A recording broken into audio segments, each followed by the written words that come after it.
Hello everyone, and welcome to another installment of My Favorite Things.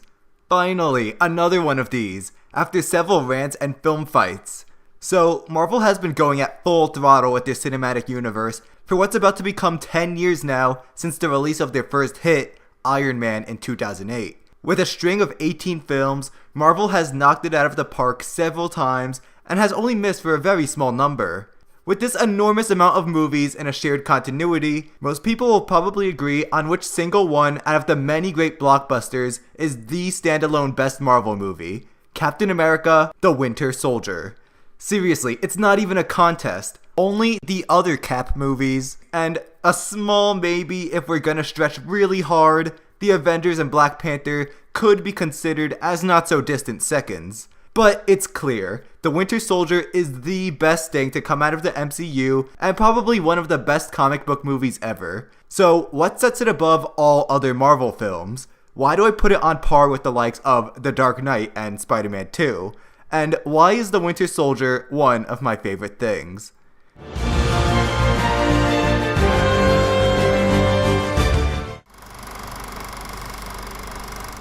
After the events of The Avengers, S.H.I.E.L.D. decided that it has to be a step ahead of whatever threats the world and any otherworldly forces may possess.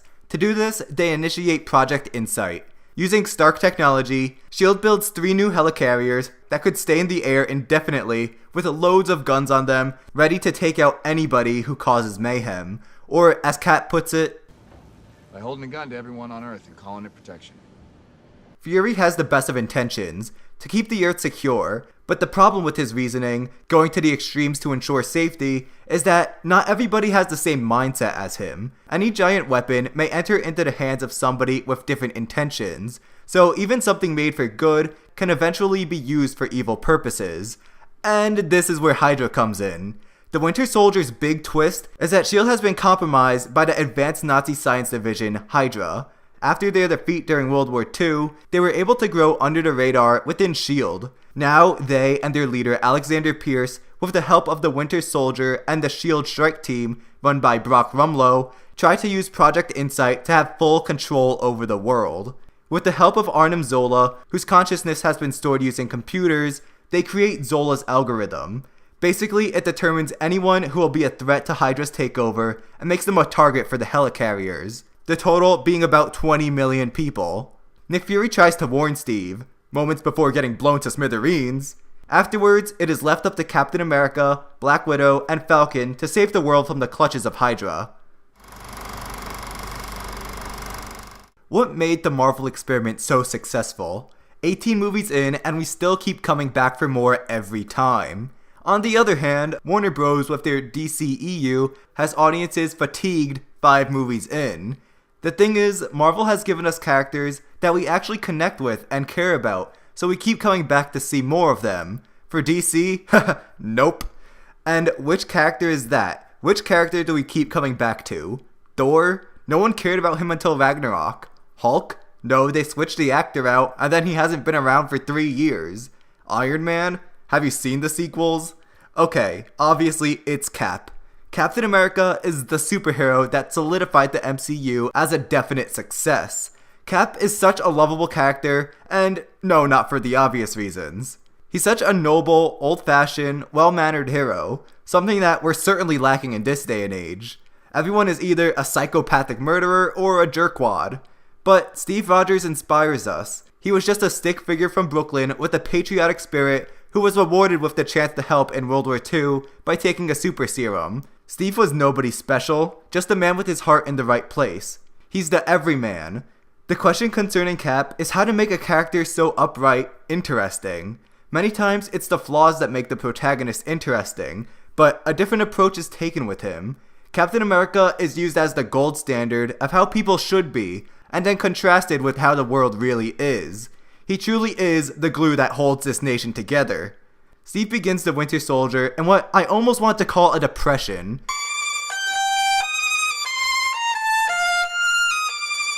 The modern world he sees around him poses a stark, contrast to America in the 1940s. Yeah, the racial equality, lack of polio, internet, and the first two Shreks are nice, but the world has become a far more cynical place in his eyes. Cap is trying to find his place in this whole new world by working with S.H.I.E.L.D. and going on missions, but he feels more and more like he doesn't belong.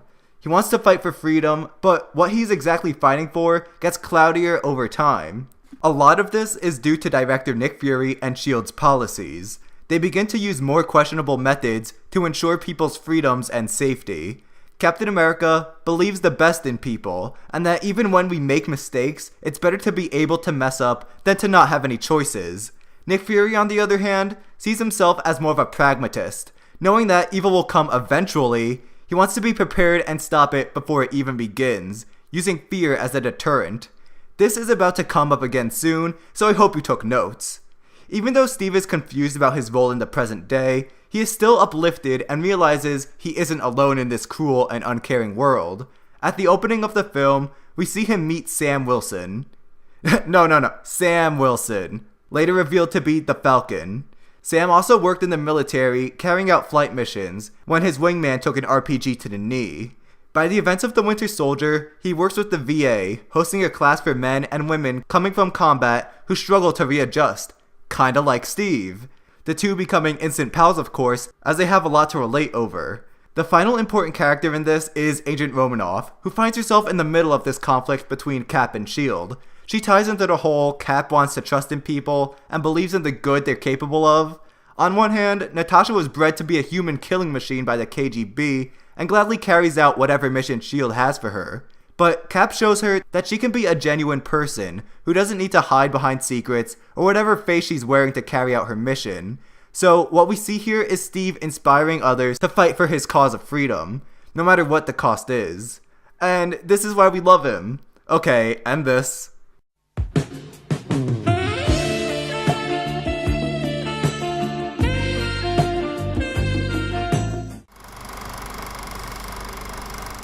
I name-dropped the villains already, but probably the greatest victim of this entire film is the Winter Soldier himself. He's an assassin who's been used by Hydra to manipulate world events and take players off the board.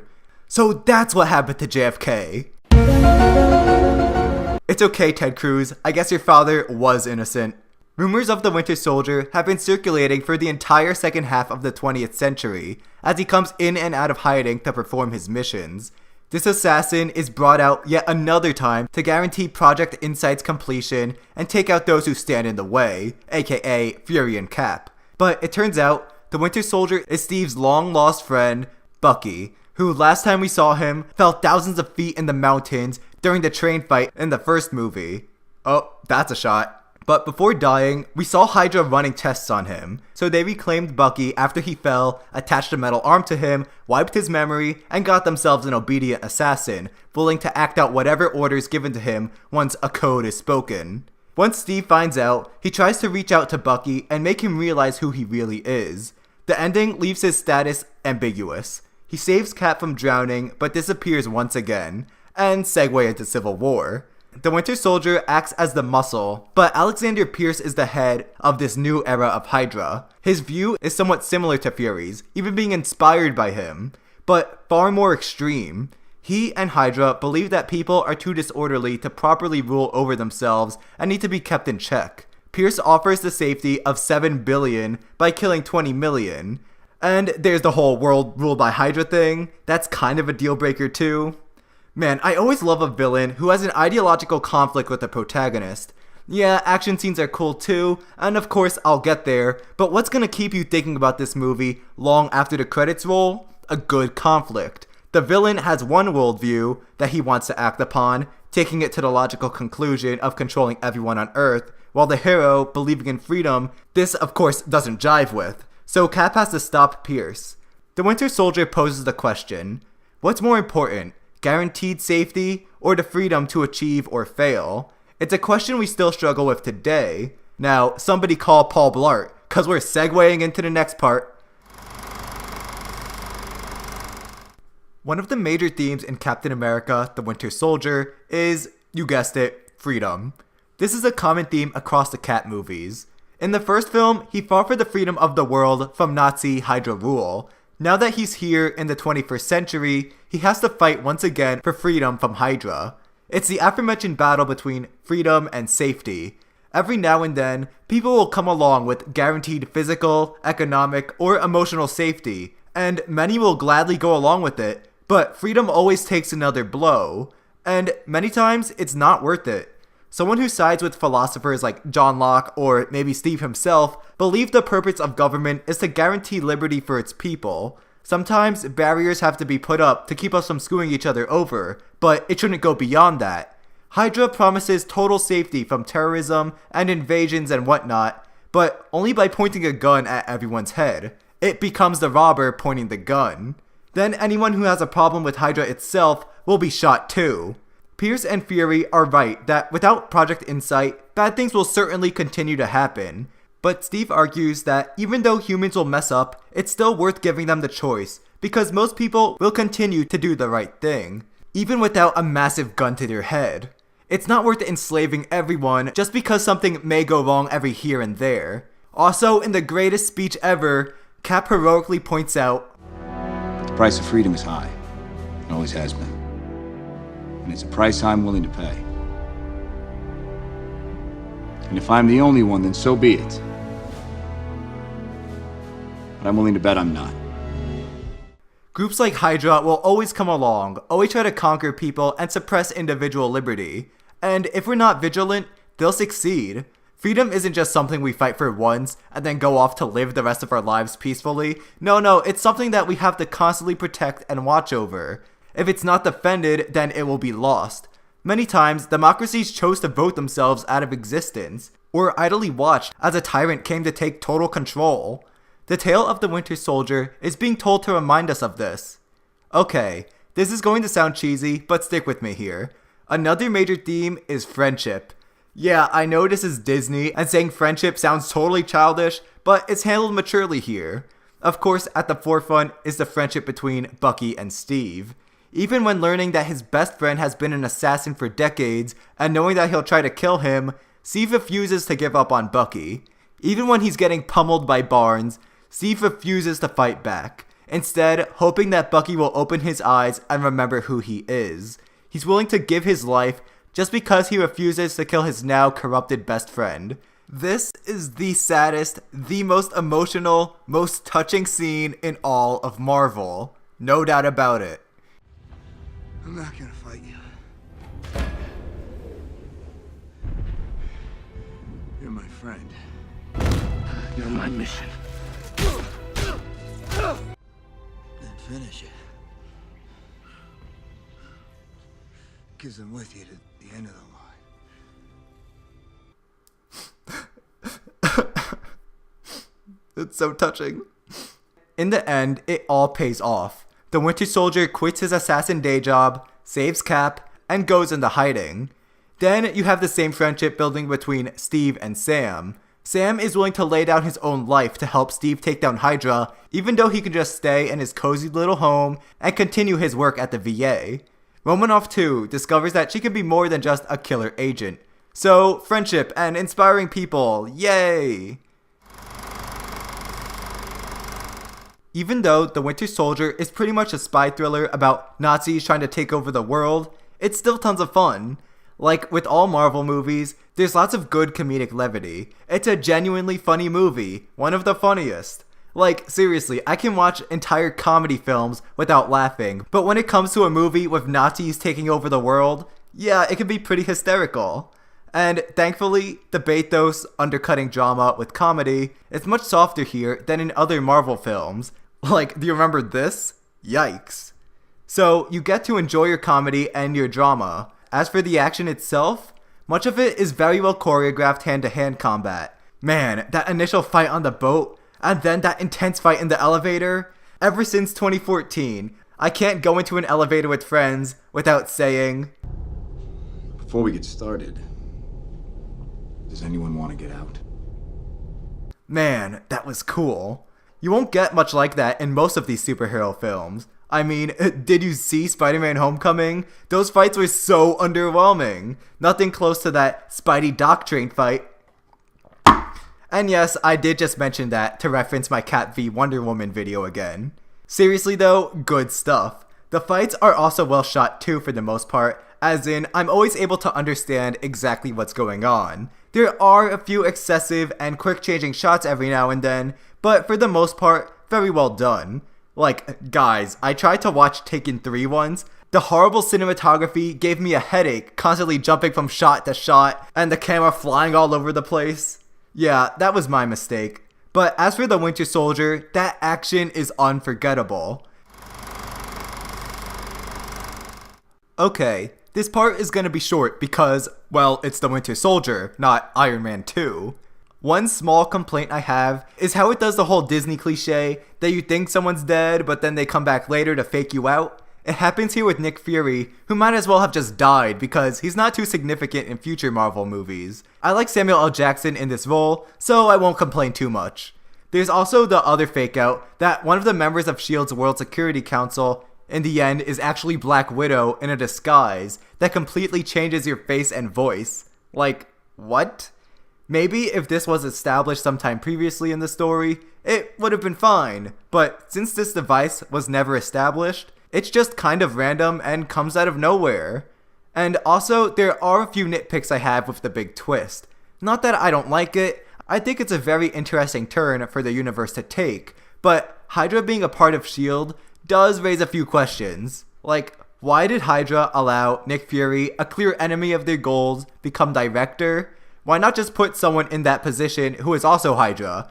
It would have prevented all the events of the movie and allowed a Hydra takeover.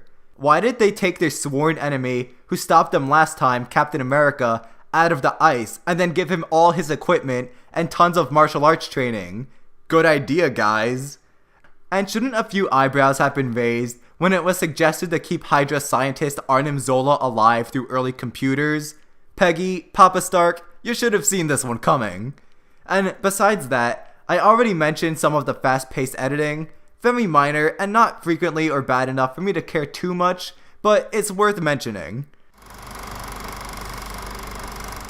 I'm sure it's clear by now why I love Captain America: The Winter Soldier so much, and why it is the best Marvel movie, and certainly among the best comic book movies ever made. Of course, there's the surface level stuff, such as the action, the humor, the earth-shattering twist, and of course, Chris Evans' muscles.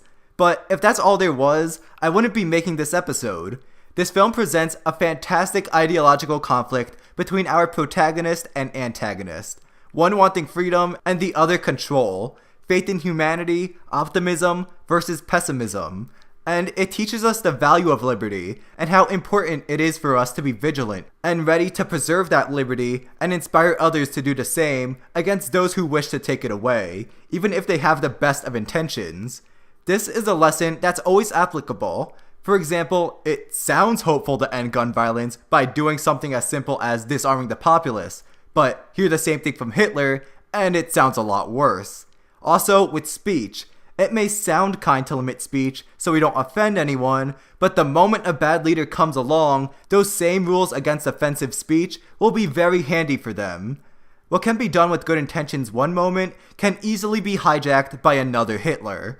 So even though the price of freedom is high, we must be ready to defend it. That is what Captain America teaches us, and this is why it is certainly one of my favorite things. Remember, if you enjoyed this video, to please leave a like and subscribe. See you next week!